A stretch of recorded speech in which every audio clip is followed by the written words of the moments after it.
এই ভিডিওতে উত্তরবঙ্গের ঐতিহ্যবাহী একটা মেলার সাথে পরিচয় করাবো, যে মেলাটা জয়পুরহাট জেলার আক্কেলপুর উপজেলায় গোপীনাথপুরে এই মেলাটা হয়ে থাকে।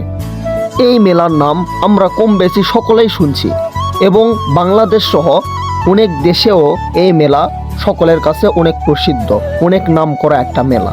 এই ভিডিওটি যে দিনে রেকর্ড করা সেই দিন হচ্ছে 3 মার্চ 2026। প্রতি বছরের মতো এই বছরও সেই দোলন মেলা অলরেডি শুরু হয়ে গিয়েছে। এই মেলাতে অনেক দূর দূরান্ত থেকে অনেক মানুষ এই মেলাতে এসে থাকে।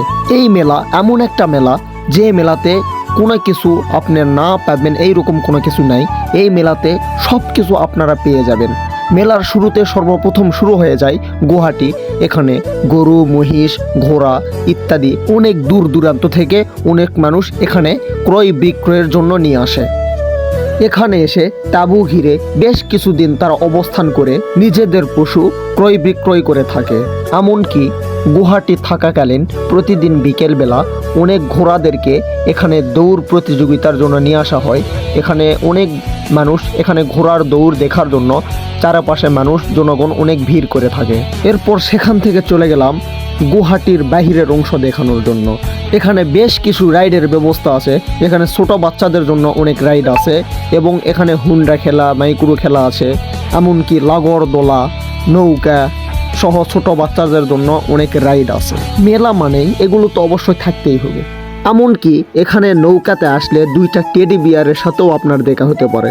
এর পাশেই দেখতে পাবেন যে ছোট বাচ্চাদের জন্য একটা রাইড আছে, লাফালাফির ব্যবস্থা আছে, যেখানে আপনাদের বাড়িতে যদি এরকম ছোট ছোট পিচ্চিরা থাকে তারা একটা সুন্দর একটা মুহূর্ত উপভোগ করতে পারবে।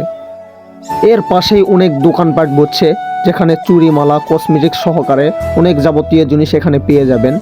সব দোকান এখনো বসা কমপ্লিট হয় নাই, তবে আস্তে আস্তে বসতেছে। তবে এই মেলা এমন একটা মেলা যেখানে সংসারের যাবতীয় জিনিসপাতি এই মেলাতে পাওয়া যায়। এমনকি এই মেলা আসলে অনেক মানুষ নিজের জামাই ও মেয়েকে খাট পালং ইত্যাদিও দিয়ে থাকে। তবে গাইস, মেলা এখনও জাঁকজমক হয়ে শুরু হয় নাই। তবে যখন জাঁকজমক হয়ে শুরু হবে তখন আপনাদের সাথে আর একটা ভিডিও শেয়ার করার জন্য চেষ্টা করব। প্রিয় বন্ধুরা, আজকের ভিডিওটি এই পর্যন্তই। দেখা হবে পরবর্তী কোনো ভিডিও নিয়ে। সে পর্যন্ত আপনারা সকলেই ভালো থাকেন, সুস্থ থাকেন। আল্লাহ হাফেজ।